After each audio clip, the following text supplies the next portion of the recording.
தேவனுக்கு மகிமை உண்டாவதாக. இந்த நாளிலும் நண்பர்கள் அனைவருக்கும் இயேசுவின் நாமத்திலே அன்பின் நல்வாழ்த்துக்கள். இந்த நாளிலே கடந்த நாளிலே ஒரு செய்தியை பார்த்தோம். வேத பொரட்டு ஆவியை புரிந்து கொள்ளுதல். வேத பொரட்டு ஆவியை புரிந்து கொள்ளுதல் என்கிற தலைப்பில் ஒரு செய்தியை நாம் சிந்தித்திருக்கிறோம். அதனுடைய இரண்டாவது பாகமாக இந்த செய்தியை நாம் சிந்திக்கிறோம். இரண்டாவது பாகமாக தேவன் மோசேயின் மூலம் சொன்ன செய்திகள், அந்த பல செய்திகளை மோசே அதை தோல் சுருளிலே எழுதி வைத்தார் என்ற குறிப்பை நாம் யாத்திராம 24ஆம் அதிகாரம் 4ஆம் வசனத்திலே படிக்கிறோம். மோசே கர்த்தருடைய வார்த்தையெல்லாம் எழுதி வைத்து அதிகாலமே எழுந்து மலையின் அடியில் ஒரு பலிபீடத்தை கட்டி இஸ்ரவேலுக்கு 12 கோத்திரங்களுடைய இலக்கத்தின்படியே 12 தூண்களை நிறுத்தினான் என்று வாசிக்கிறோம். சரி, கர்த்தருடைய வார்த்தைகள் எல்லாம் அவன் எழுதி வைத்தான். ஏனென்றால் மோசே எகிப்திலிருந்து அந்த எழுதக்கூடிய கல்வி அறிவை படித்த மனிதனாக இருந்தான். அந்த காலிலிருந்து தோல் சுருள் அல்லது அன்றைக்கு இருந்த எழுது முறை என்னதுவோ அந்த முறையில் அவர் அதை பதிவு செய்து வைத்தார் என்பதை நாம் அங்கே அந்த வசனத்திலிருந்து நாம் புரிந்து கொள்கிறோம்.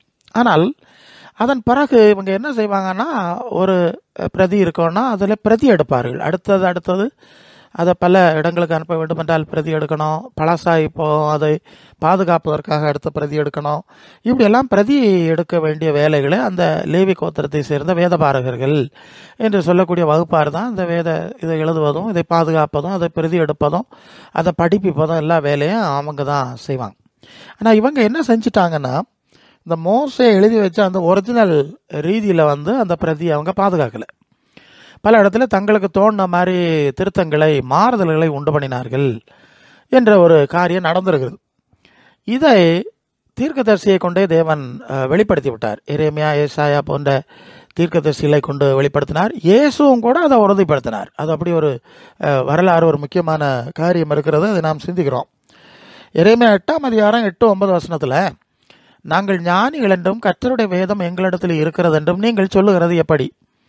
மெய்யாகவே இதோ வேதபாரகரின் கள்ள எழுத்தானே அதை அபத்தமாக்குகிறது. ஞானிகள் வெட்கி கலங்கி பிடிபடுவார்கள். இதோ கர்த்தருடைய சொல்லை வருத்தப்பட்டார்கள், அவர்களுக்கு ஞானம் ஏது என்று அந்த எரேமியா 8-9 வசனத்திலே நாம் படிக்கிறோம். நாங்கள் தான் ஞானிகள், அல்லது தேவனுடைய ஞானம், தேவனுடைய வேதம் எங்களிடத்துலாம் இருக்கிறது அப்படின்னு இவங்க சொல்லுகிறாங்க. ஆனால் இவங்கள்ட்ட இருக்கிற வேதம் மோசையின் மூலம் கொடுக்கப்பட்ட அந்த ஒரிஜினல் வேதம் அல்ல. கள்ள எழுத்தானின்னா பெண் எழுதக்கூடிய எழுதுகோல். இந்த எழுதுகோல் வைத்து கள்ளத்தனமாக அதை மாற்றினார்கள். இவரெல்லாம் வெட்கப்பட போகிறார்கள். கர்த்தர் எழுதி கொடுத்த சொல்லை இவங்க வரத்துட்டாங்க. ஆனால் இவங்க தங்கள் கருத்துக்களை இதுதான் வேத ஞானம் என்று எழுதி வைத்து கொண்டார்கள் என்று அந்த தீர்க்கதரிசியை கொண்டு வெளிப்படையாய் அப்போ பேசுகிறதை பார்க்குறோம். அப்போ எரேமியா தீர்க்கதரிசியின் காலத்திற்கு முன்பதாகவே மோசேயின் மூலம் கொடுக்கப்பட்ட வேதம் திருத்தப்பட்டு விட்டது என்பதை தேவனே தீர்க்கதரிசியின் மூலம் வெளியரங்கமாக அறிவித்து விட்டார். ஏசாயா 29ஆம் அதிகாரம் 13ஆம் வசனத்தில், இந்த ஜனங்கள் தங்கள் வாயினால் எண்ணத்தில் சேர்ந்து தங்கள் உதடுகளால் கனம் பண்ணுகிறார்கள், அவர்கள் இருதயம் எனக்கு தூரமாய் விலகி இருக்கிறது, அவர்கள் எனக்கு பயப்படுகிற பயம் மனுஷரால் போதிக்கப்பட்ட கற்பனையாக இருக்கிறது. இது ஏசாயா அவர் சொல்றார். மனுஷர்கள் தங்கள் கட்டளைகளை, கற்பனைகளை, இதுதான் வேதம், இதற்கு பயப்படுங்கள், இதை கடைபிடிங்கள், இதற்கு கீழ்ப்படியுங்கள் என்று சொல்லி அவ்விதமாக இவர்கள் போதித்தார்கள். இது மனுஷர்களால் போதிக்கப்பட்ட கற்பனையை தவிர நான் சொன்னது கிடையாது. என்னுடைய மனசுக்கும் என்னுடைய சிந்தைக்கும் அதான் இருதயம் என்னை விட்டு தூரமாக இருக்கிறது. வாயினால் அவங்க துதிக்கிறாங்க, ஆனால் இவங்க கடைபிடிக்கிற விஷயம்லாம் மனுஷருடைய கட்டளை, ஆராதனை எனக்கு, ஆனால் இவங்க செயல்படுகிற செயல்பாடுகள்லாம் எனக்கு எதிரானது, அது மனித கட்டளையாக இருக்கிறது அப்படின்னு குறிப்பிடுறத பார்க்குறோம். இதே விஷயத்த மத்தேயு 15ஆம் அதிகாரம் 9ஆவது வசனத்தில் இயேசு உறுதிப்படுத்துறது பாருங்க. மனுஷருடைய கற்பனைகளை உபதேசங்களாய் போதித்து வீணாய் எனக்கு ஆராதனை செய்கிறார்கள் என்று ஏசாயா தீர்க்கதரிசி நன்றாய் சரியாய் சொல்லியிருக்கிறான் என்றார். அவன் சரியாக தான் சொல்லியிருக்கான், அவன் சொன்னது சரிதான் என்று இயேசு உறுதிப்படுத்துகிற காரியங்களை பார்க்குறோம். அப்போ இயேசுவின் காலத்துக்கு முன்பதாகவே இறை வேதம் திருத்தப்பட்டு விட்டது. அதுக்கு தேவன் கொடுத்த வடிவத்தில் இல்லை என்பதை இதெல்லாம் நமக்கு தெளிவாய் சுட்டி காட்டுகிற ஒரு காரியம். ஆனால் தேவன் தனது கையால் கற்பலகையில் 10 கட்டளை அவர் எழுதி கொடுத்தார் என்ற செய்தி நமக்கு இருக்கிறது இல்லையா? அந்த செய்தி இருக்கிறது. ஏன்னா அது கல்லில் எழுதுனது, இதை திருத்த முடியாது, கல்லில் கொத்தி கொடுத்தது மாதிரி ஆகிப்போச்சு. ஆனால் வேறு பல விஷயங்களை அவர் சொன்னார். கல்லில் எழுதி கொடுத்த 10 கட்டளை, அது தவிர மேலும் பல காரியங்களை சொன்னார். அந்த விஷயங்களில் தான் இவங்க திருத்துதலை உண்டு பண்ணார்கள். அதனால இன்னொரு காரியத்தையும் தேவன் சொன்னார். அந்த நான் கையில் எல்லாம் எழுதி கொடுத்த அந்த அடிப்படை பேசிக்ஸ் இல்லையா, அதுதான் அடிப்படை. அந்த அடிப்படையில் தான் மற்ற போதனை இருக்கணும். இது நான் எழுதி கொடுத்தது. அதுக்கு கூடுதல் நான் நிறைய சொன்னார். கருத்து இடத்துல பேசி சொன்னது இருக்குது. அந்த பேசி சொன்னதெல்லாம் எந்த அடிப்படையில் இருக்கணும்னா, அந்த கைனால் கல்லில் எழுதி கொடுத்தார்ல, அந்த அடிப்படையில் தான் பேசி சொன்னது இருக்கும். அதுக்கு எதிராக இருக்காது, முரண்பாடாக இருக்கக்கூடாது. அது ரொம்ப முக்கியமான ஒரு விஷயம். இப்போ விஷயம் என்ன ஆச்சுன்னா, அவர் கல்லில் எழுதி கொடுத்தது ஒன்று, இவங்க எழுதி வச்சது இன்னொன்று, முரண்பாடாய் சூழ்நிலை அமைந்து விட்டது. அதையும் ஓசியா தீர்க்கதரிசியை கொண்டு தேவன் வெளிப்படுத்தினார். அது ஓசியா 8:12, என் வேதத்தின் மகத்துவங்களை எழுதி கொடுத்தேன், அவைகளை அந்நிய காரியமாக எண்ணினார்கள். இங்கே அவர் சொல்கிறார், நானே எழுதி கொடுத்தேன், கை வச்சு என் விரல் வச்சு கல்பறையில் எழுதி கொடுத்தேன். அந்த அடிப்படையில் மற்ற காரியங்கள் இல்லை, அதை மாற்றி விட்டார்கள், அதை புறக்கணிச்சிட்டாங்க. நான் கையால் எழுதி கொடுத்தேன் பாருங்க, அதை தூர போட்டாங்க. அதை கவனிக்காம இவங்களா மாற்றி மாற்றி திருத்தி எல்லாம் எழுதுனாங்கல்ல, இதையே வேதம்னு இதை தான் முன்னால் காட்டுறாங்க அப்படின்னு சொல்கிறார். நான் எழுதி கொடுத்ததெல்லாம் அந்நிய காரியமாக நினச்சிட்டு மற்றவைகளை அவங்க எழுதினது தான் வேதமாக சொல்கிறாங்க. ஏதேன் தோட்டத்தில் ஏவாளிடத்தில் பொய் பேசி அவர்களை மோசம் போக்கி அங்கேருந்தே ஒரு மோசடியை தொடங்கினால பிசாசு, அந்த பிசாசு இன்று வரை அதே மோசடியை பல ரீதியில் அப்படியல்ல இப்படி, இப்படியல்ல அப்படி என்று தேவனுடைய திட்டத்துக்கும் நியமத்துக்கும் விரோதமான காரியங்களை பேசி வேதமாகவே பதிவு செய்து கொடுக்குற அளவுக்கு அவன் தன்னுடைய சாமர்த்தியத்தை காண்பித்திருக்கிறான் என்கிறத நாம் தொடர்ந்து பார்க்குறோம். அப்போ தேவனுடைய வேதத்தை புரட்டுவதுதான் அவனுடைய முக்கியமான பணி. இது ரொம்ப புரிந்து கொள்ள வேண்டிய ஒரு விஷயம். வேதத்தை புரட்டுவதுதான் முக்கியமான பணி. ஏன்னா இதை நீங்கள் புரியணும்னா, இது லூக்கா 4:7-8 நீங்கள் வரும்போது அவன் சொல்லுறான் இயேசுநாதர்கிட்ட, அதாவது இங்கிருந்து தாளக்குதியும் அவனுடைய பாதங்கள் கல்லில் அடராதபடி ஏந்தி கொண்டு போறேன்னு எழுதி இருக்கிறதேன்னு சொல்கிறான். வேத புரட்டுறான் பாருங்க. ஏன்னா முதலாவது சொன்னார், நீ என்னை பணிந்து கொண்டா அந்த உலகம் எல்லாம் உனக்கு தர்றேன்னு சொன்னான். அப்போ இயேசு சொன்னார், தேவனாகிய கர்த்தர் ஒருவரே பணிந்து கொண்டு அவருக்கே ஆராதனை செய்வா என்று தான் எழுதியிருக்கிறது, அது இறை வேதம், அதுதான் நான் கடைபிடிப்பேன்னு சொல்லிட்டார். உடனே பிசாசு பார்க்குறான், இந்த ஆளை ஏமாத்தணும்னா சும்மா பேசினா அவன் கேட்க மாட்டான், வேதத்தில் எழுதியிருக்கிறேன்னு சொன்னால் தான் கேட்பான். அதனால் என்ன செய்கிறான், அப்படி கரங்களில் ஏந்தி கொண்டு போவார்னு எழுதியிருக்கிறது, 91 சங்கீதத்தில் எழுதியிருக்கிறது, நீங்கள் இருந்து தாளை குதிச்சுட்டு ஏந்திட்டு போவாங்க. ஒரே செய்தியை பேசுனது மாதிரி தான் வெளிப்பிரகாரமாக இருக்கும். அது மற்றவங்க ஏமாந்துடலாம். ஆனால் அந்த வசனம் என்ன சொல்லுதுன்னா, வழிகளிலெல்லாம் உன்னை காக்கும்படி, நீங்கள் போகிற வர வழியில் உங்களுக்கு தெரியாமல் ஒரு குண்டலை விழுந்துட்டா உங்களை பாதுகாப்பாருங்கிறது தான் அந்த செய்தி. நீ வேணும்னே குதிக்கிறதுக்கு சொல்லலை. இதை உடனே இயேசு சொல்கிறார், நீ பரீட்சை பார்க்காதிருப்பா என்று எழுதியிருக்குல்ல, இது பரீட்சை பார்க்குற சொல்கிற விஷயம் இல்லை. போகிற வர வழியில் ஒரு ஆபத்து நடந்தால் காப்பார்கள். அப்போ இயேசுநாதர்கிட்ட இந்த பைபிளில் இருந்து வசனத்தை எடுத்தே கொண்டு அவன் அதை சற்று புரட்டி பேசி அவரை ஏமாற்ற முயன்றால் நம்ம எல்லாம் அவங்க விட்டு வைப்பானா? அவன் எவ்வளோ சாமர்த்தியமாக செயல்பட முடியுங்கிறத இந்த அடிப்படையில் புரிஞ்சுக்கணும். இந்த அடிப்படை தான் தொடர்ந்து வருது. இயேசு விசுவாசிக்கிறவர்கள்ட்டையும் இயேசு அப்படி சொல்லியிருக்கிறார், இயேசு இப்படி சொல்லியிருக்கிறார், இந்த வசனம் அப்படி இருக்கிறது, இது இப்படி இருக்கிறது என்று புரட்டுறதுக்கே ஒரு சிஸ்டத்தை வச்சுருக்கிறான். அதான் நம்ம பார்க்க போகிறோம். அந்த பழைய விஷயங்களை வச்சு எப்படி பிசாசு புரட்டுனானோ, இது மாதிரி புதிய ஏற்பாட்டு காரியத்தை எப்படி புரட்டுகிறான் என்கிறத நம்ம தெரியணும்ல. அதையும் தேவன் வெளிப்படுத்தியிருக்கிறார், ஒன்றும் மறைச்சு வைக்கல. அதனால் அவர் வெளிப்படுத்தினது தான் நம்ம பேச முடியும். வெளிப்படுத்தாட்டா நம்மளும் ஒன்றும் கண்டுபிடிக்க முடியாது. ஸோ அந்த விஷயத்தை தான் நாம் தொடர்ந்து சிந்திக்கிறோம். இதை என்ன செய்கிறான்னா, இங்கே கவனிக்க வேண்டியது, தேவனுடைய வேதத்தை வச்சிருக்கிறது யாரு? வேத பாரகர்கள், ஊழியக்காரர்கள், பாஸ்டர்கள், தேவதாசர்கள்னு சொல்லக்கூடிய ஆளு தானே அதை வைப்பாங்க. அவங்கள தான் இவன் பயன்படுத்துகிறான். அதுதான் விஷயம். அவங்கள தான் இவன் பயன்படுத்தி தான் இந்த புரட்டு வேலையை அவன் செய்து கொண்டே இருக்கிறான். பழைய காலத்தில் வேத பாரகர் வச்சு செய்தான். இப்போவும் வேதத்தை வேத காலத்தில் படிச்சுட்டு வந்தவனாக இருப்பான், இதை எழுதுனவன், இதை மொழிபெயர்த்தவன் இல்லையா, நிறைய இருக்கு. இவர்களை தான் பயன்படுத்துகிறான் என்கிறத நாம் முதலாவது புரியணும். இப்போ யோவான் 8:44-45 இயேசு சொல்லுகிறார், அது யூதரில் பார்த்து சொன்ன மாதிரி, நீங்கள் உங்கள் பிதாவாகிய பிசாசானவனால் உண்டானவர்கள், உங்கள் பிதாவுடைய இச்சையின்படி செய்ய மனதாக இருக்கிறீர்கள். நீங்கள் பிசாசுக்க பிள்ளைய, அந்த பிசாசுக்க தன்மை உங்கள்கிட்ட இருக்குது, அவனுடைய விருப்பம் செய்கிறீங்க. என்னது? அவன் ஆதி முதல் மனுஷ கொலை பாதகனாக இருக்கிறான். அவன் கொலை பாதகன். ஆதி முதல்னா காயினை கொலை செய்ய ஏவனவன் இந்த பிசாசு.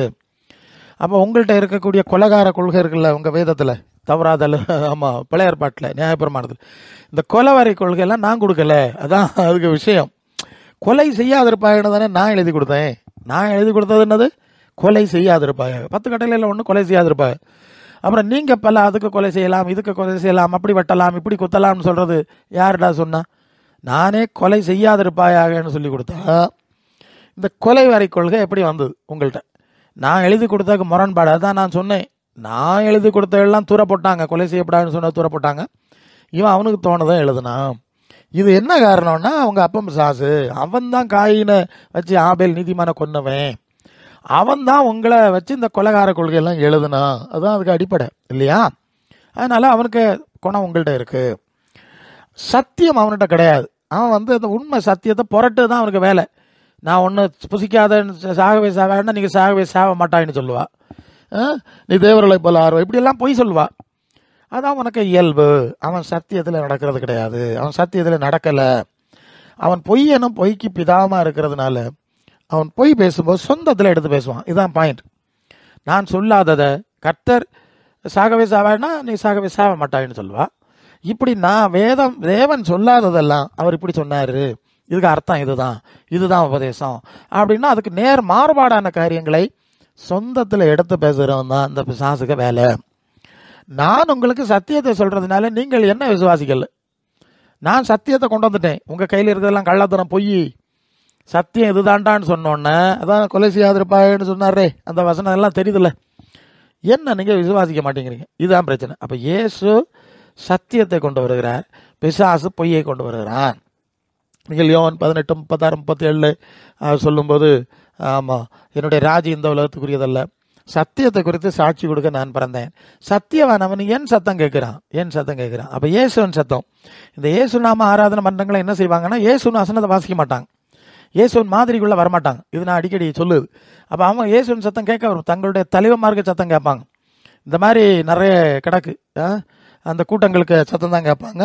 இயேசு என்ன சொல்லியிருக்காருப்பா, அவர் என்ன செஞ்சிருக்காருப்பான்னு வரமாட்டான். அந்த எல்லைக்கு வரமாட்டான். பைபிளே வாசிக்க மாட்டாங்க. இந்த ஆவி கூட்டங்களில் இயேசுவின் போதனை வாசிக்க மாட்டாங்க, அப்போஸ்தலருடைய போதனை வாசிக்க மாட்டாங்க. அவங்க பழைய ஏற்பாடு தான் வாசிப்பாங்க. நீங்கள் கவனிச்சிங்கன்னா தெரியும். அப்போ அதனால தான் இவெல்லாம் இயேசுக்கு சம்மந்தம் இல்லாதவன். அதான் நான் சொல்லிட்டு இருக்கிறேன். ஓகே, சரி.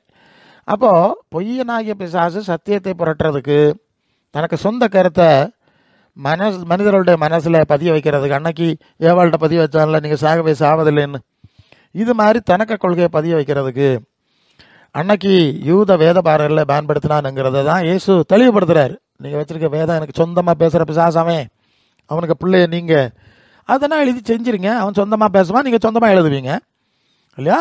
அவன் பொய்யை பேசுவான், நீங்கள் பொய்யை எழுதுவீங்க. அவன் சத்தியத்தில் நிற்க மாட்டான், நீங்களும் சத்தியத்தில் நிற்க மாட்டீங்க, சத்தியம் இல்லாத எழுதுவீங்க. அந்த குணம் தாண்டா உங்கள்கிட்ட இருக்குன்னு ஏற்கனவே இதுவரை நான் பார்த்து கொண்டு வந்த ஒரு விஷயத்தை ஒரு முறை கூட இயேசு உறுதிப்படுத்துகிறார். இதே மாதிரி தான் இயேசுவின் சுவிசேஷத்தையும் புரட்டக்கூடிய சாமர்த்தியமான ஒரு வேலையை இன்னும் வரைக்கும் பிசாசு செஞ்சுட்டு இருக்கான்.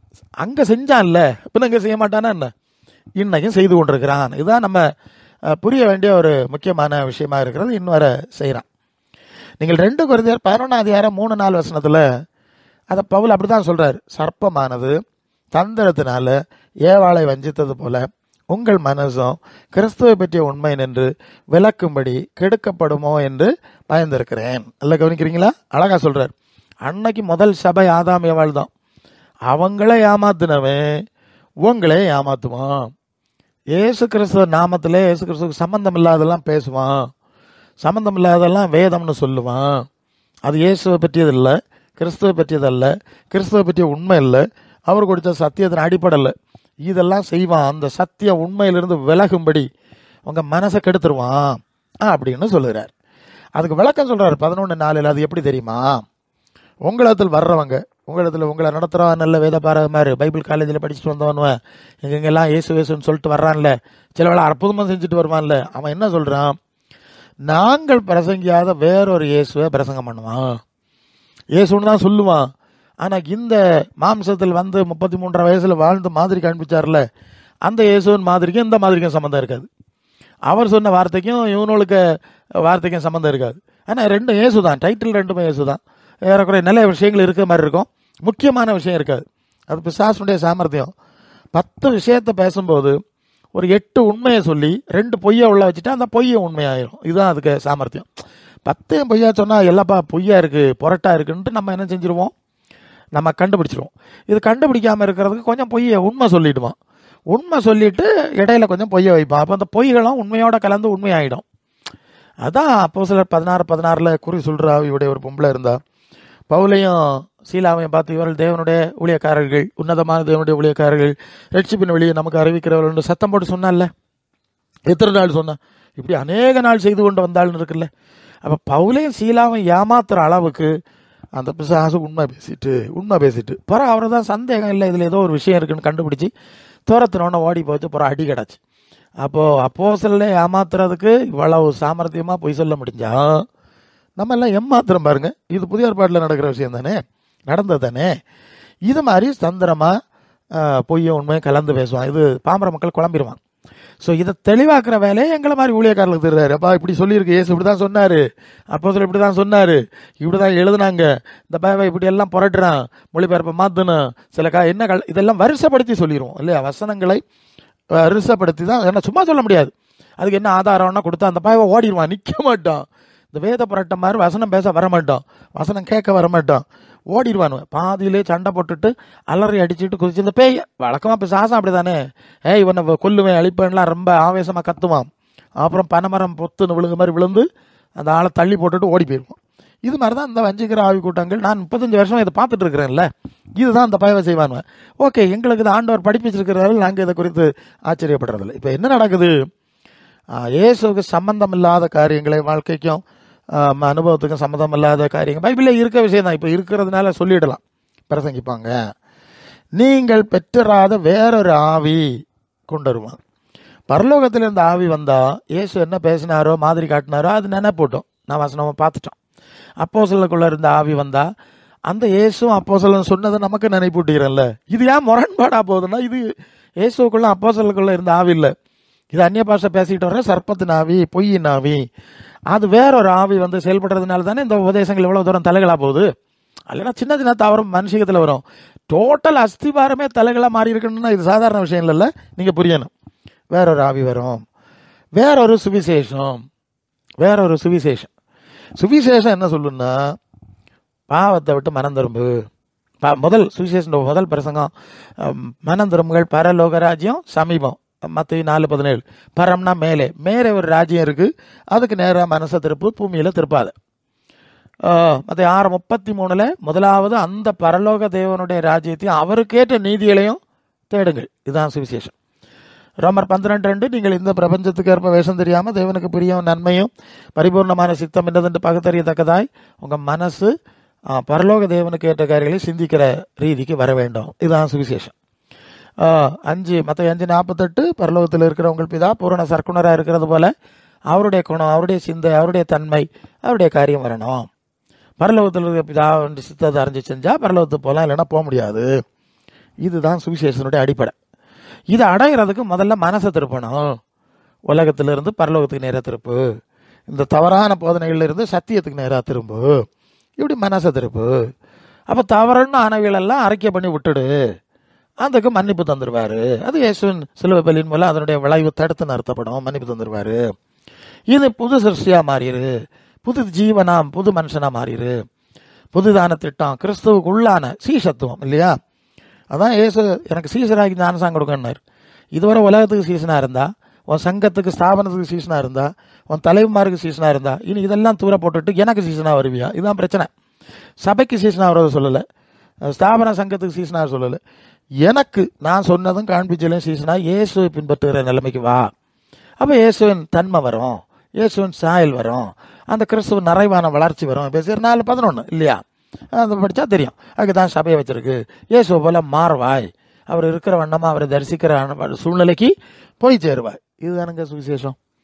இயேசு அற்புதம் செய்கிறாரு, பூமியின் உயர்ந்த ஸ்தானத்தில் ஏற்றி வைக்கிறாருங்கிறது இயேசுவின் சுவிசேஷம் இல்லையே. பரலோகம்னு தானே தொடங்கினார்.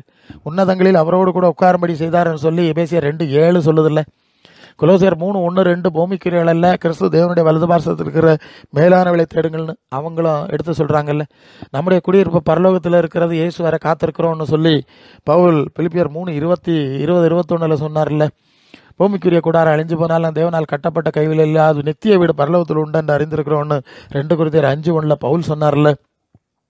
பேதுரு சொல்லும்போது 2 பேதுரு 3:13 தேவனுடைய நீதி வாசமா இருக்கும், புதிய வானங்களும் புதிய பூமியும் உண்டாக காத்திருக்கிறோம்னு சொன்னார்ல. சரியா? இதை ஒன்றையும் இவங்க சொல்லலை, அப்போ சொல்லலையே, அதான் வேற சுவிசேஷம்னு சொன்னேன். இது வேற சுவிசேஷம். இப்படியெல்லாம் புரட்டு 2000 ஆண்டா மாறி மாறி நடந்துட்டு இருக்கு. ஆனால் அதுக்கு கூட தூய ஆவியானவர் செயல்படுறதுனால இந்த தூய ஆவியை பெற்ற சிலர் இருக்கிறாங்க.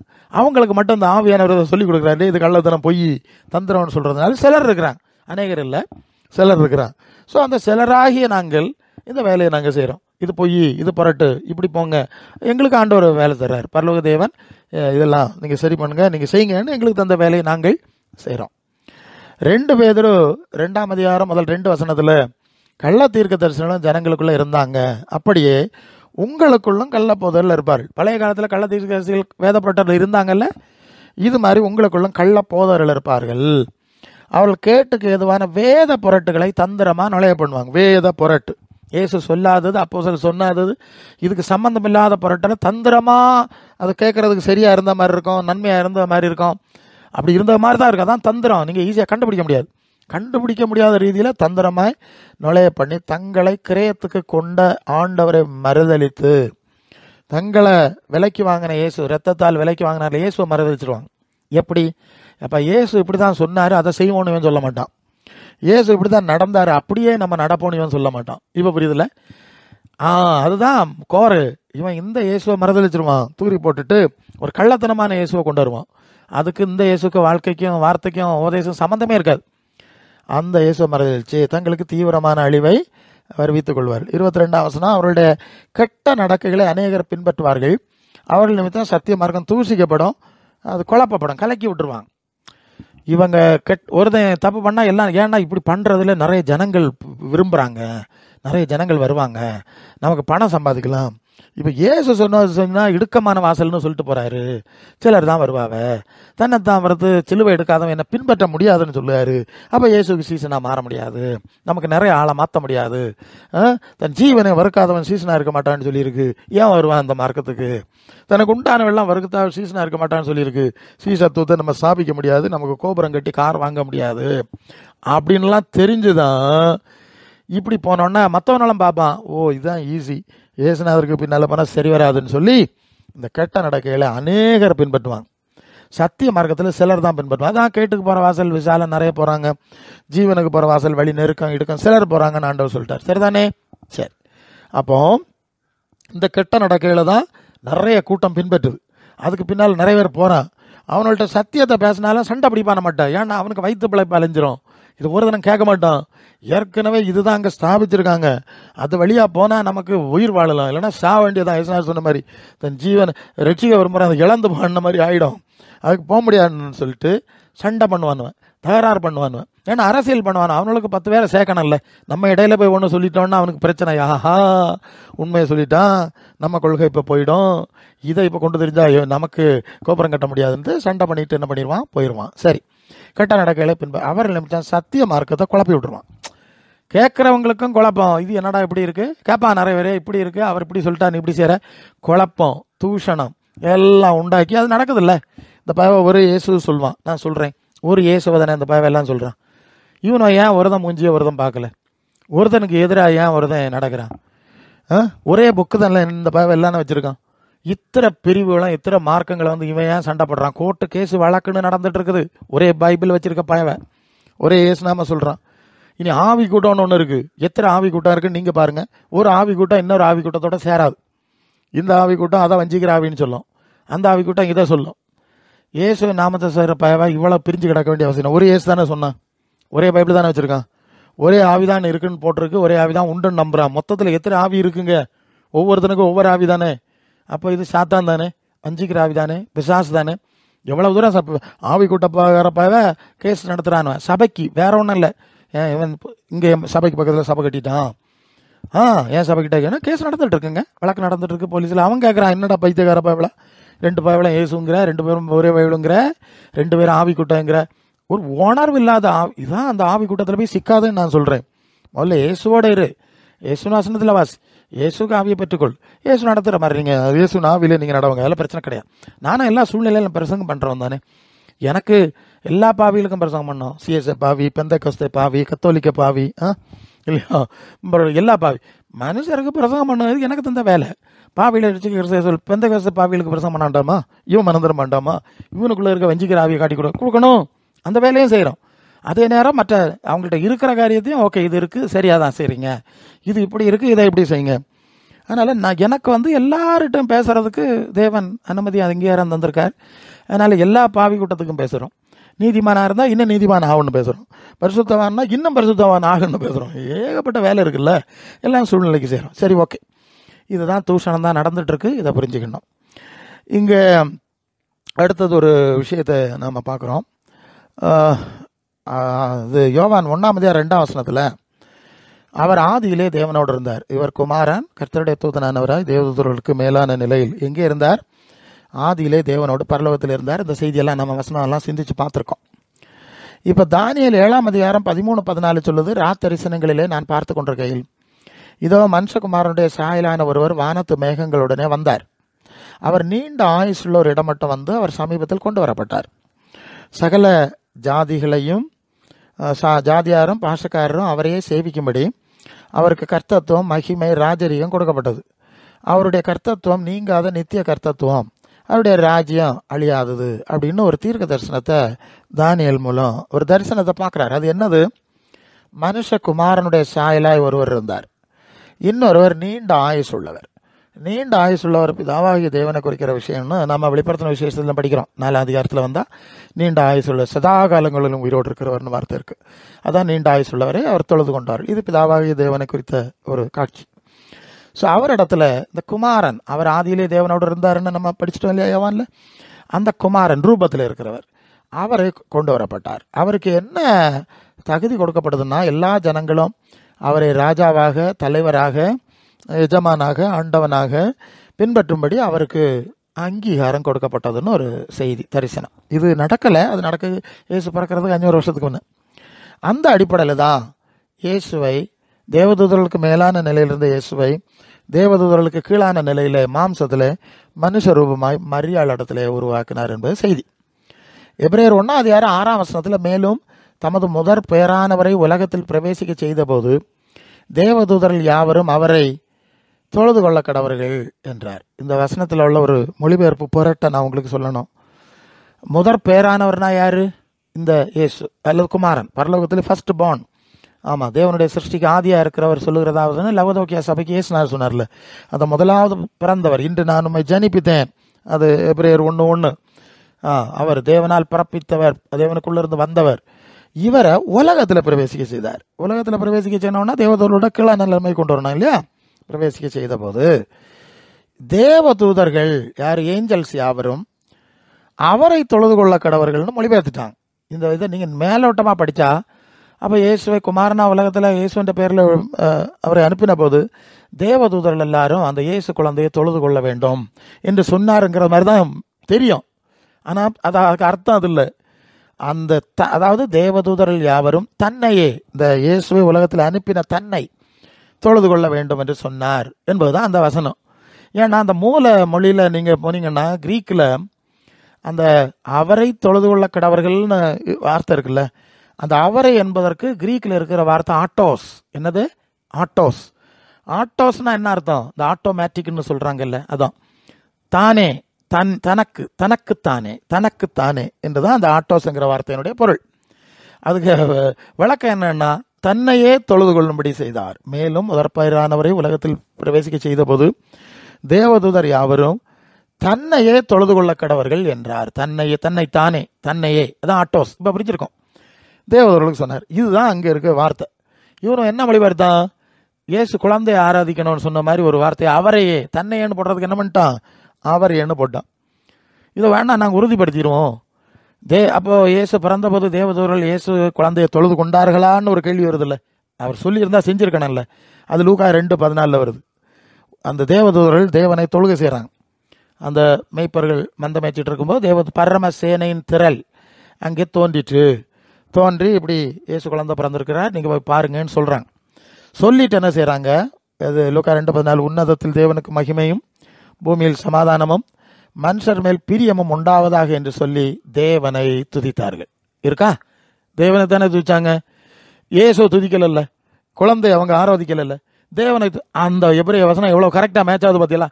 இப்படி தான் இந்த வேத புரட்டுகள் எல்லாம் அங்கங்கே அம்பலமாயிருது. நாங்கள் படிச்சுட்டே வரும்போது தெரியுது, என்னப்பா அங்கே இப்படி இருக்குது, இங்கே இப்படி சொல்லியிருக்கு, ஓஹா இப்படி ஒரு சிஸ்டமே இல்லையே. அதான் மற்ற இதை வச்சு தான் பிசாசு குழந்தை இயேசு ஆராதிப்போம், திருக்குடும்ப ஆராதனைலாம் கத்தோலிக்கர் செய்கிறாங்கல்ல, அதை செய்கிறானுமே. இவங்க என்ன செய்யாங்க, குழந்தை ஆராதிக்கப்படாத, அவர் வளர்ந்துட்டார், இப்போ பெரிய ஆளாக தான் தொழுது கொள்ளணும், இது ஒரு ஞானமா, இது ஒரு நியாயம் இவங்களுக்கு. இப்போ அவர் குழந்தை கிடையாது, வளர்ந்துட்டாரு, பெரிய ஆள், அதனால் அவர் ஆராதிக்கணும்னு அதே கொள்கைதான் வட்டிமா வேறு தந்திரமாக இந்த ஆவி கூட்டம் கொண்டு வந்துட்டு. சரி, இப்போ புரிஞ்சிருக்கோம். சரி, இப்படி மொழிபெயர்ப்பு மோசடியை செஞ்சது மட்டும் இல்லை, இப்படி மொழிபெயர்ப்பு அதை நான் நிறைய சொல்லிட்டேன். பழைய மொழிபெயர்ப்பு, புதிய மொழிபெயர்ப்பில் மாற்றி இவங்க போடுறது, ஆனால் நிறைய டிரான்ஸ்லேஷன்ஸ் இருக்குது. நாங்கள் இங்கிலீஷில் எல்லாம் போவோம், பார்க்கும்போது வித்தியாசம் வரும். அப்போது இதை நான் சொல்லியிருக்கேன். இப்படி மொழிபெயர்ப்பு மோசடி மட்டும் செய்யலைங்க, மூல மொழி பிரதியிலே திருத்தம் பண்ணாங்களாம். அதான் அதோட பயங்கரம், மூல மொழியே திருத்தினாங்களாம். ஒரு விஷயம் சொல்கிறேன் உங்களுக்கு. 1 தீமோத்தேயு 3:16 1 தீமோத்தேயு 3:16 அது இப்படி சொல்லுது, அன்றியும் தேவ பக்திக்குரிய ரகசியமானது யாவரும் ஒப்புக்கொள்ளுகிறபடி மகா மேன்மையானது, தேவன் மாம்சத்தில் வெளிப்பட்டார். இதுதான் அந்த வார்த்தை. ஆவியிலே நீதி உள்ளவர் என்று வழங்கப்பட்டார், தேவதூதர்களால் காணப்பட்டார், பிரஜாதிகளில் பிரசங்கிக்கப்பட்டார், உலகத்திலே விசுவாசிக்கப்பட்டார், மகிமையிலே ஏறெடுத்துக் கொள்ளப்பட்டார். இங்கே தேவன் மாம்சத்தில் வெளிப்பட்டார்னு ஒரு வார்த்தை இருக்குது. இதே அந்த ஆவி கூட்டம்லாம் அலறிட்டே இருக்கும், தேவன் மாம்சத்தில் வெளிப்பட்டார். எப்படிட்டா வெளிப்படுவார்? வசனத்தின்படியே இதுவரை உள்ளதில் பார்த்துட்டோம். ஆதியில் அவர் தேவனோடு இருந்தார், தேவதூதரோட மேல நிலையில் இருந்தார். அடுத்தது அவரை பூமிக்கு கொண்டு வரதை பற்றி திட்டம் போட்டார், வசனம் பார்த்தாச்சு. முதற்பேரானவரை உலகத்தில் பிரவேசிக்க செய்தார், அதே வசனம் பார்த்தாச்சு. அப்போ உலகத்தில் பிரவேசித்தது தேவன் இல்லை, அந்த தேவனோடு இருந்த தேவகுமாரன் தேவதூரோட மேலே விசேஷத்தை நாமத்தை சுதந்திரித்து கொண்டார்ல, அது எபிரேயர் 1:1, அவரை மனுஷ ரூபத்துக்கு கொண்டு வந்தார். இதான செய்தி. இதை தேவன் மாம்சத்தில் வெளிப்பட்டார். அது மாதிரி பிலிப்பியர் 2:6 வந்தால் தேவனுக்கு சமமாக இருப்பதை கொள்ளையாடின பொருளாடணும். தேவனுக்கு சமமாக இல்லை, தேவனுக்கு பக்கத்தில் இருந்தார். தேவனுக்கு பக்கத்தில் இருந்தார்ல, அருகில், அதை தான் இவங்க சமம்னு போட்டு தந்திரத்தை பாருங்களேன். தேவனுடைய அருகில் இருப்பதை கொள்ளையாடின பொருளாக எண்ணாமல்னு தான் மொழிபெயர்த்திருக்கணும். அப்படித்தானே பிதாவாகிய தேவனுடைய வலது பாரசத்தில் உட்கார்ந்தாருன்னு தானே இருக்குது. வெளிப்படுத்தல் 3:21 ஜெயங்கொண்டு பிதாவாகிய தேவனுடைய சிங்காசனத்தில் அவரோடு கூட இருந்தேன்னு தானே இருக்குது. அப்போ ஆதியில் தேவனோடு இருந்தாருன்னு யோவான் சொல்றதான் வெளிப்படுத்தின விசேஷத்துலையும் ஏசு சொல்றார். அப்போ அவர் தேவனோடு இருந்ததை கொள்ளையாடின பொருளாக எண்ணாமல் தேவனுக்கு அருகில் இருந்ததை கொள்ளையாடின பொருளாக இல்லாமல்னு மொழி பெயர்த்திருக்கணும். எவ்வளவு சாமர்த்தியம், கள்ளத்தனம் பாருங்க. அவருக்கு சமமாக இருந்தார், 2 தேவன் கொண்டு வரணும். ஒரு தேவன் தான் இருக்குது, சமதேவன் இல்லைன்னா நம்ம நிறைய பார்த்துட்டோம். இது போல தேவன் மாம்சத்திலே வெளிப்பட்டார். அப்போ நான் எல்லா வசனத்தையும் ஆராய்ஞ்சு வரும்போது முரண்பாடான வசனங்களை தனியாக வச்சுட்டு அது சம்மந்தமான இது என்னன்னா நானும் ஆராய்ஞ்சிக்கிட்டே இருப்பேன். சரி, மற்றதெல்லாம் இருக்கிறதுல போயிடலாம், அதை கன்ஃபார்ம் பண்ணிடுவோம். இது கன்ஃபர்மேஷன் இல்லை, அதை கன்ஃபார்ம், இதுக்கு பிரச்சனை என்னது, ஏன்னா தேவனுடைய வார்த்தையில் இது எப்படி இப்படி வந்திருக்க முடியும்லாம் தேடுவோம். அப்போ கண்டுபிடிச்ச ஒரு உண்மையை நான் சொல்லணும். இது இப்போ தேவன் மாம்சத்தில் வெளிப்பட்டாருன்னு இருக்குது. இப்போ புதிய மொழிபெயர்ப்பில் எப்படி இருக்குன்னு பார்ப்போம். நமது சமயத்தின் மறை உண்மை உயர்வானது என்பதில் ஐயமில்லை. அது பின்வருமாறு, மானிடராய் அவர் வெளிப்பட்டார். புதிய மொழிபெயர்ப்பு. தூய ஆவியான் நேர்மையாளர் மெய்ப்பிக்கப்பட்டார், வானதூதருக்கு தோன்றினார், பிற இனத்தாருக்கு பறைசாற்றப்பட்டார், உலகினரால் நம்பிக்கையோடு இறக்கப்பட்டார், மாட்சியோடு முன்னேற்றமடைந்தார். ஸோ இங்கே என்ன புரியுறிய? அவர். இப்போ புரிஞ்சுட்டா? அவர் தான் போட்டிருக்கணும், அவர் தான் இங்கே இருக்கணும். இவங்க தேவன்னு போட்டாங்க. ஸோ இதை பற்றி நான் அந்த ஆய்வு பணியில் வரும்போது ஒரு விஷயத்தை நான் கண்டுபிடிச்சேன், அதை நான் சொல்கிறேன், அதான் முக்கியம். இப்போ நம்ம மூலமொழி பிரதிகளையும் திருத்தினார்கள் என்கிறதுக்கு ஒரு ஆதாரம் எனக்கு கிடைச்சது. அது ஒரு சில கிடைச்சிருக்குது, அதை ஒன்று சொல்கிறேன். ஆங்கில மொழிபெயர்ப்பில் நியூ இன்டர்நேஷ்னல் வெர்ஷன், NIVன்னு சொல்லுவாங்க, நியூ இன்டர்நேஷ்னல் வெர்ஷன் ஒரு பிரபலமான மொழிபெயர்ப்பு இருக்குது. அந்த மொழிபெயர்ப்பில் இந்த வசனத்தை மொழிபெயர்ப்பு செய்யும்போது அதுலேயும் அவங்க அவர் மாம்சத்தில் வெளிப்பட்டாருன்னு தான் போட்டிருக்காங்க. ஹி அவர் மாம்சத்தில் வெளிப்பட்டார் என்று தான் மொழிபெயர்த்திருக்காங்க. மொழிபெயர்த்து விட்டு அந்த ஹி என்ற இடத்துல ஒரு சின்ன ஒரு குறியீடு போட்டு அந்த குறியீடை கீழே அடிக்குறிப்புன்னு சொல்லுவோம், ஃபுட் நோட்டுன்னு சொல்லுவோம். அது மாதிரி அதுக்கு ஒரு விளக்கம் எழுதியிருக்காங்க. நாங்கள் ஏன் இதை அவர் என்று மொழிபெயர்த்தோம் தெரியுமா என்று சொல்லி ஒரு விளக்கம் சொல்லியிருக்காங்க. என்ன விளக்கம்னா அவங்க சொல்கிறாங்க, அதாவது நாங்கள் எல்லா கையெழுத்து பிரதி மேனுஸ்கிரிப்ட்ஸ்னு சொல்லுவாங்கல்ல, அதெல்லாம் எடுத்து வரிசைப்படுத்தினோம். ரொம்ப பழைய காலத்து பிரதிகளை பார்க்கும்போது அதில் அவர் மாம்சத்தில் வெளிப்பட்டார் அப்படின்னு இருக்குது. ரொம்ப பிந்திய காலத்தில் உள்ள மூலமொழி சுவடி மேனுஸ்கிரிப்ட்ஸ் பார்க்கும்போது அதில் தேவன் என காணப்படுகிறதுன்னு 2 சொல்லிட்டாங்க. 2 விதமான மேனுஸ்கிரிப்ட்ஸே இருக்குது. பழசெல்லாம் ஒரு டைப்பில் இருக்குது, புதுசில் இன்னொரு டைப்பாக இருக்குது. இது மாதிரி வேற இருக்குது. நான் ஏதோ ஒரு சந்தர்ப்பத்தில் நான் 2 டைப் ஆஃப் கிரீக் மேனுஸ்கிரிப்ட் நான் பார்க்க வேண்டிய ஒரு சூழ்நிலை இருந்து, அதுக்கு விளக்கம்லாம் அது கிரீக்கினுடைய பழைய மொழி, இது கிரீக்கினுடைய மொழி மாற்றம், மொழியிலே பழைய மொழி புதிய மொழியெல்லாம் சொல்கிற மாதிரிலாம் விஷயங்கள் இருந்தது. அங்கே இருக்கட்டும், நாக்குள்ள போல என்ன புரிகிறோம், அந்த கையெழுத்து பிரதிகளிலே மூலமொழி சுவடியிலேயே இப்படிப்பட்ட தவறுகள், ஒரு வேளை சின்ன தவறுகளாக இருக்கலாம், மேபி இட்ஸ் எ மைனர் தவறாக இருக்கலாம், தவறுகள் ஏற்பட்டிருக்கிறது என்கிறத இந்த பகுதியிலே நான் புரிஞ்சுக்கிட்டேன்.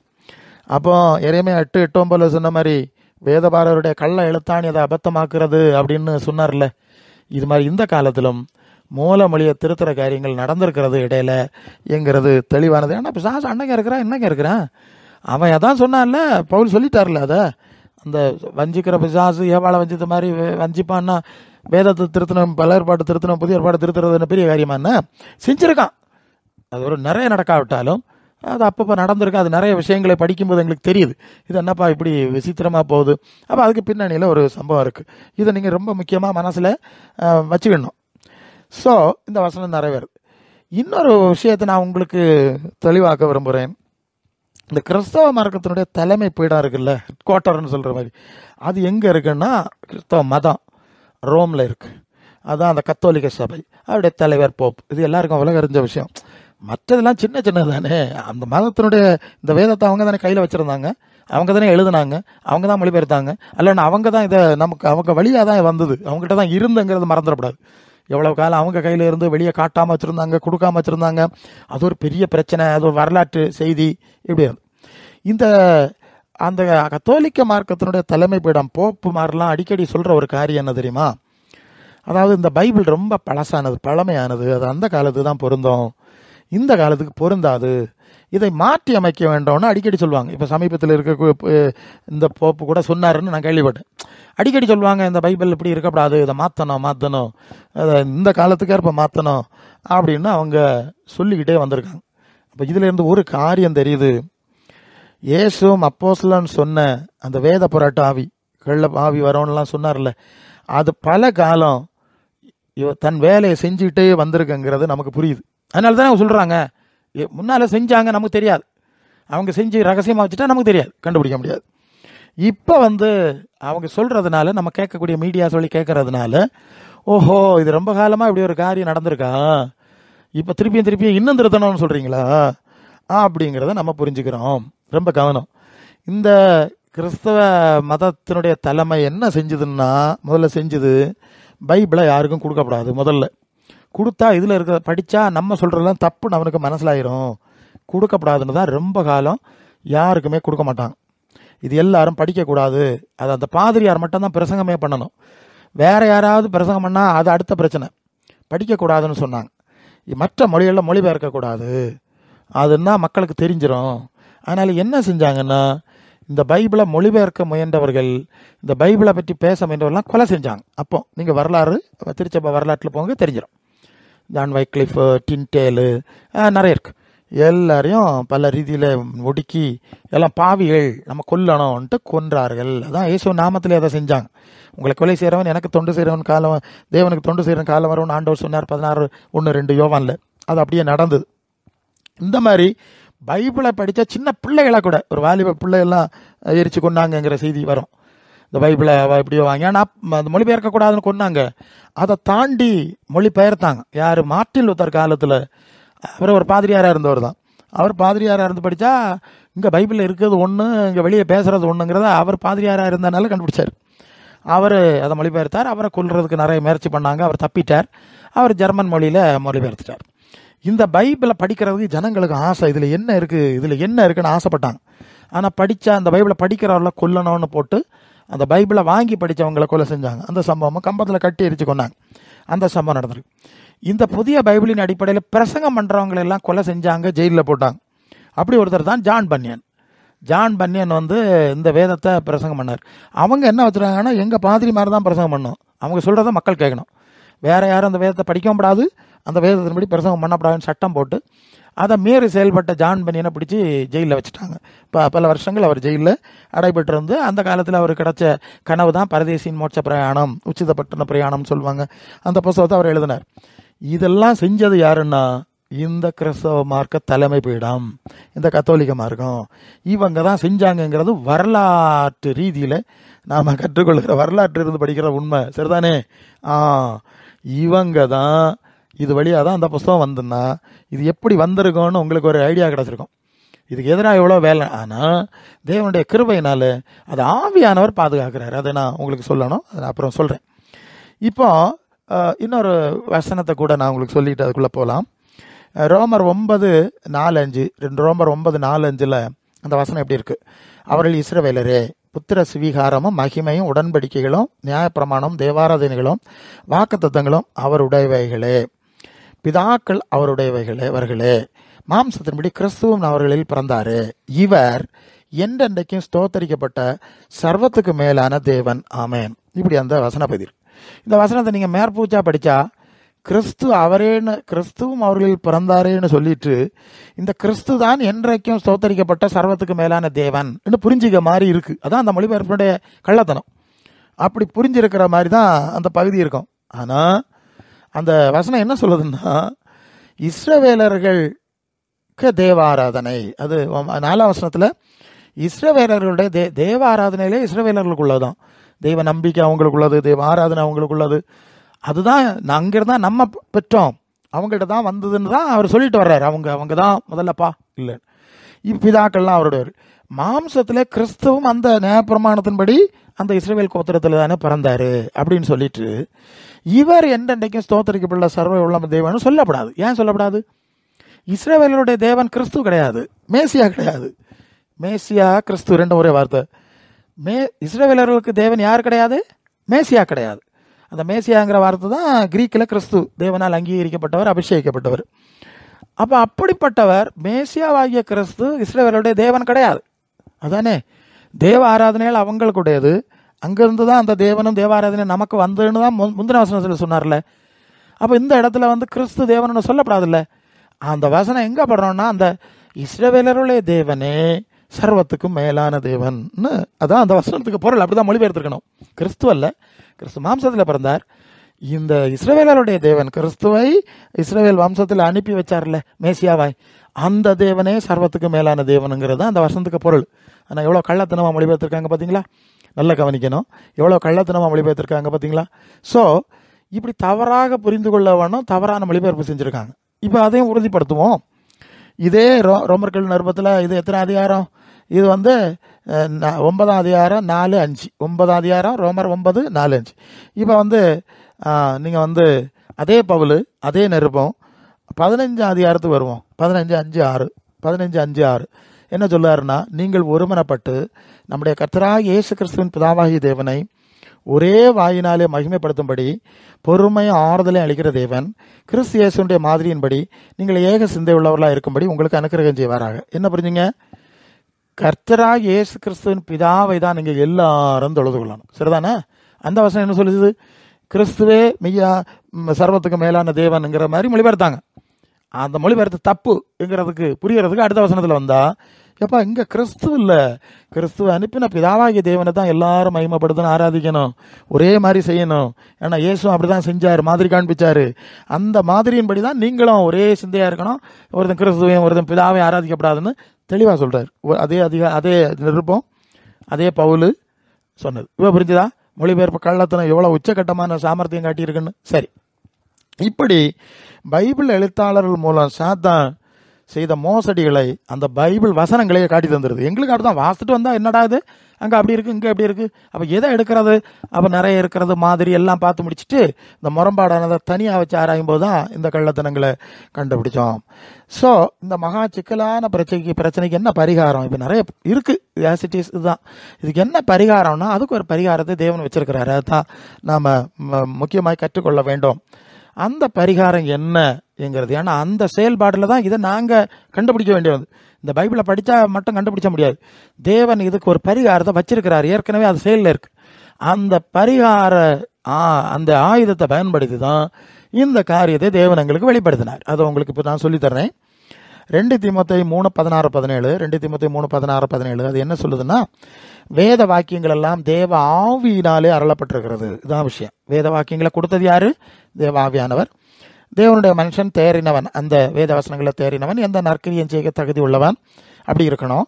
அந்த வேத வசனத்தினுடைய கண்டென்ட் என்னது? உபதேசம் உண்டு, 3:17 கடிந்து கொள்ளுதல், சீர்திருத்தல், நீதியை படிப்பிக்குதல், இதுக்கு அவசியம். அப்போ வேத வாக்கியம் இப்படிப்பட்ட காரியங்களில் தன்மையுடையதாக இருக்கிறது. இதை தேவ ஆவியானவர் அருளினார். இதுதான் நமக்கு விஷயம்.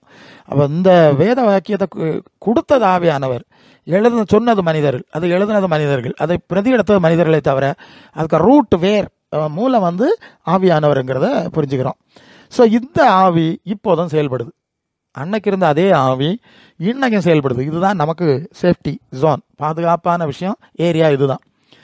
நீங்கள் ஆளுகள் தான் சொன்னவன் செத்து போனான், எழுதினவன் செத்து போனான், மொழிபெயர்த்தவன் செத்து போனான், மாற்றி மாற்றி பிரதி எடுத்தவன் எல்லாரும் செத்தான். சாவாம ஒன்று இருக்கு.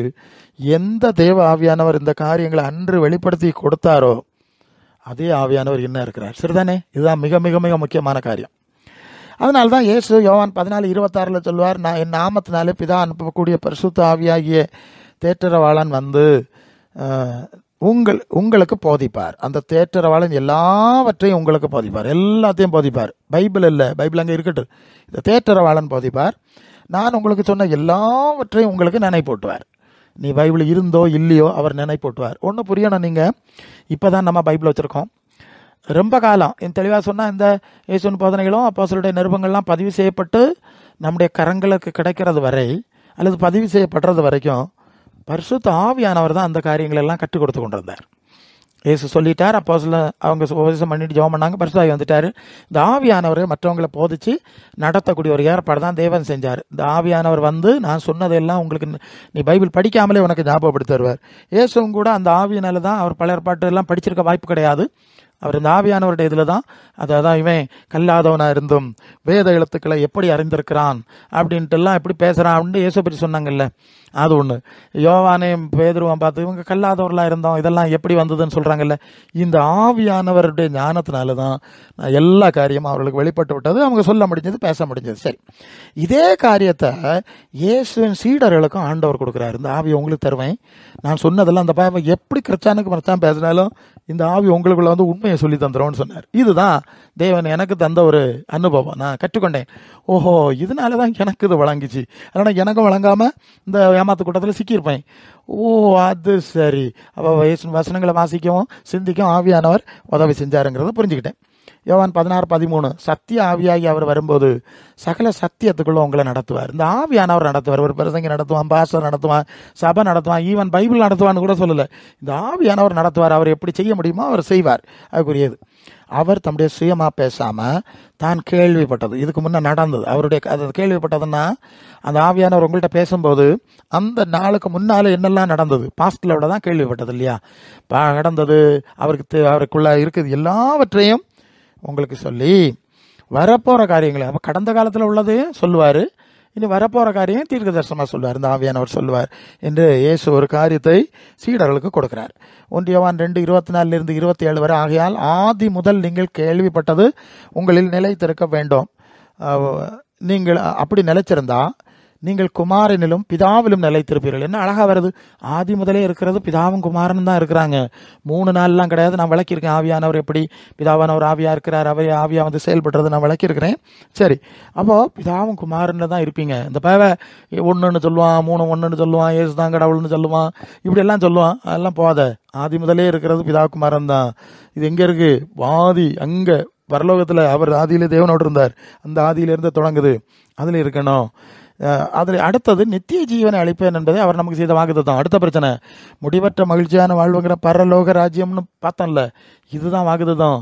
இந்த பூமியின் உயர்ந்த ஸ்தானத்தை பேசுவான், உலகத்தின் அதிபதியாகிய பிசாசுக்கு சேவகம் செய்வான், சாத்தா வேலை செய்வான். ஸோ நீங்கள் கவனமாக இருங்க. அடுத்தது 26 உங்களை வஞ்சிக்கிறவர்களை குறித்து இவளை எழுதியிருக்கிறேன். உங்களை ஏமாத்துறதுக்கு நிறைய பேவ வருவான், நிறைய ஆவி வரும். என்ன கள்ள கோட்பாடு, கள்ள தீர்க்க தரிசனம், கள்ள வழிபாடு, கள்ள பிரசங்கம், கள்ள போதனை, கள்ள ஆவி வந்தாலும் 27ஆம் வசனம் சொல்றாரு, 2:27, நீங்கள் அவராலே பெற்ற அபிஷேகம் உங்களில் நிலைத்திருக்கிறது, ஒருவரும் உங்களுக்கு சொல்லி தர வேண்டிய போதிக்க வேண்டியதில்லை. அந்த அபிஷேகம் சகலத்தையும் குறித்து உங்களுக்கு போதிக்கிறது, அது சத்தியமா இருக்கிறது, பொய் அல்ல. அது போதிக்கிறபடியே அவரில் நிலைத்திருப்பீர்களா? இப்ப புரிஞ்சுதா? இயேசு சொன்னார்லப்பா, அந்த ஆவி உங்களுக்கு வரும், இதெல்லாம் போதிக்கும், இந்த பாவத்தை கள்ளத்தனமா எழுதுவான், கள்ளத்தனமா மொழிபெயர்ப்பான், கள்ளத்தனமா பிரசங்கம் உபதேசிப்பான், இதுல எல்லாம் போவாத. இந்த ஆவியானவரோடு இணைஞ்சிருந்தா எல்லாத்தையும் போதிப்பார். அது சத்தியம் தான். ஆனால் அவர் சத்திய ஆவி, அவருக்கு பொய் சொல்ல தெரியாது. இந்த பயலுக்கு பொய் சொல்ல தெரியும். இவனோட நடத்துகிற ஆவி போய் வைத்திய பிழைப்புக்காக வேண்டி பலத்துக்கும் பொய் புரட்டெல்லாம் அடிச்சுட்டு ஓடிடுவான். அவருக்கு பொய் சொல்ல தெரியாது. அவர் சத்திய ஆவி.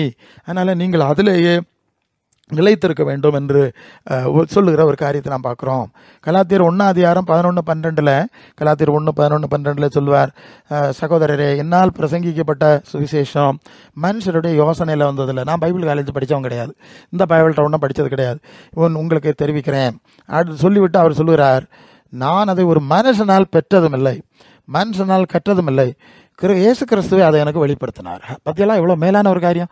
நான் ஒரு பைபிள்கிட்ட போய் படிச்சல, எனக்கு ஆவியானவர் படிப்பிச்சார். மாத்திரம் இல்லை, இயேசுவே பேசியிருக்கார் நேரடியாக. என்ன சொன்னார்ல, நான் தரிசித்தேன், பேசினேன், நான் அவனுக்கு படிப்பிப்பேன்னு சொன்னார். எவ்வளவா எனக்காக பாடுபடணும் நான் அப்போ இயேசுவே நேரடியாக பேசினாராம் தரிசனத்தில். அவர் காட்சி கொடுக்குற மேய்ப்பர் தானே, நல்ல மேய்ப்பர் தானே. நான் பல செய்தி பார்த்துட்டோம். அவர் அப்படி பேசியிருக்கிறார். தூய ஆவியானவர் வந்து அவருக்குள்ளே இதை படிப்பிச்சிருக்கிறார். இப்படித்தான் சத்திய ஆவி, அவர் சொன்னா என்று ஆவியானவர் தருவேன் என்று சொல்லியிருக்கிறார். அந்த ஆவியினாலே வெளிப்படுத்தினார். மத்தேயு 11:29 ஆண்டவர் சொல்வார், நான் சாந்தம் மனத்தாழ்மையுமா இருக்கிறேன், என் நுகத்தை உங்கள் மேல் ஏற்றுக்கொண்டு என்னிடத்துல கற்றுக்கொண்டால் உங்கள் ஆத்மாக்கு இளைப்பாறுதல் கிடைக்கும். என்னகிட்ட படி. என்னகிட்ட படிக்கிறேன்னா என்னது? முதலாவது எனக்கு என்னை நேசியுங்கள், என்னை விசுவாசிங்கள், எனக்கு சீசர் இயேசுவே, உமக்கு சீசராக விரும்புகிறோன்னு நீங்கள் தாழ்த்தி ஒப்பு கொடுங்க. அடுத்தது அவருடைய வார்த்தை கையில் இருந்தால் முடிஞ்சா படிங்க. அதுக்கு மேலே அவர் தன்னுடைய ஆவி, அவர் சொல்கிறார் இல்லையா, யோவான் 14:15, என்னில் அன்பாக இருந்தால் என் கட்டளையை கடைப்பிடிக்கணும், நான் பிதாவிடத்தில் வேண்டி அந்த சத்திய ஆவி அவனுக்கு அனுப்பி கொடுப்பேன், அந்த ஆவி வந்து சகல சத்தியத்தையும் போதிப்பார், நடத்துவார், இந்த கள்ளத்தனை எல்லாம் காட்டி கொடுப்பாருன்னு சொன்னார் இல்லையா. இந்த காரியம் நடக்கும். இதுதான் ஒரே நம்ம பாதுகாப்பான வழி என்பதை புரிந்து கொள்ளுங்க. ஆகவே வேதத்தை இயேசுவின் வார்த்தையில் வாசிங்க, இயேசுவின் சீசத்துவத்துக்கு ஒப்பு கொடுங்க. முதலாவது எனக்கு ஒன்றும் தெரியாதுப்பா, நான் உங்களுடைய சீசன் ஆகிறேன், உங்களுக்கு பின்னால் வரேன், என்னை ஏற்றுக்கொள்ளும், என்னை வழி நடத்தும் என்று சொல்லி அவரை பிரதான மேய்ப்பராய், ஆசாரியராய், பிரதான அப்போஸ்தலராய் இல்லையா, அப்போஸ்தலருடைய பாதத்தில் இருந்தாங்கன்னு எழுதியிருக்குல்ல. அது அப்போஸ்தலர் 2:40-41 அவருடைய அப்போஸ்தலருடைய உபதேசத்திலும் அப்பம்புக்கிறதிலும் தரித்திருந்தார்கள், அப்போஸ்தலர் பாதத்தில் இருந்தார்கள். அப்போ இயேசுவும் பிரதான அப்போஸ்தலன் என்று எபிரேயர்ல வாசிக்கிறோம். அப்போ அவர் பாதத்தில் இருந்து படிக்கணும் இல்லையா. அப்போஸ்தலன்னா தேவனால் அங்கீகரிக்கப்பட்டு அனுப்பப்பட்டவர் என்ற அர்த்தம். அப்போ இயேசுவின் வார்த்தையில் கண்டிப்பாக படிக்கணும். மாதிரி அதுதான் முதல், ஃபர்ஸ்ட் அண்ட் ஃபர்ஸ்ட். அதுக்கு பிறகு நீங்கள் அடுத்த விஷயம் வரிசையாக போகலாம். அப்போ எல்லாமே விளங்கிடும். இப்படி இருக்கும்போது தேவ ஆவியானவர் அவர் தந்துறதுனால ஆவியானவரும் வசனமும் இணைஞ்சு போகும்போது இந்த மோசடி எல்லாம் புரிஞ்சு அதில் சிக்காமல் வாழ்வதற்கு நமக்கு முடியும். இது ஒன்று தான் பாதுகாப்பான வழி. அப்போ வேத புரட்டு ஆவியை புரிந்து கொள்ளுங்கள், வேத புரட்டுகளை புரிந்து கொள்ளுங்கள். ஸோ இந்த வார்த்தையினாலே தேவன் உங்களை ஆசீர்வதித்து தொடர்ந்து வழி நடத்துவாராக. ஆமென்.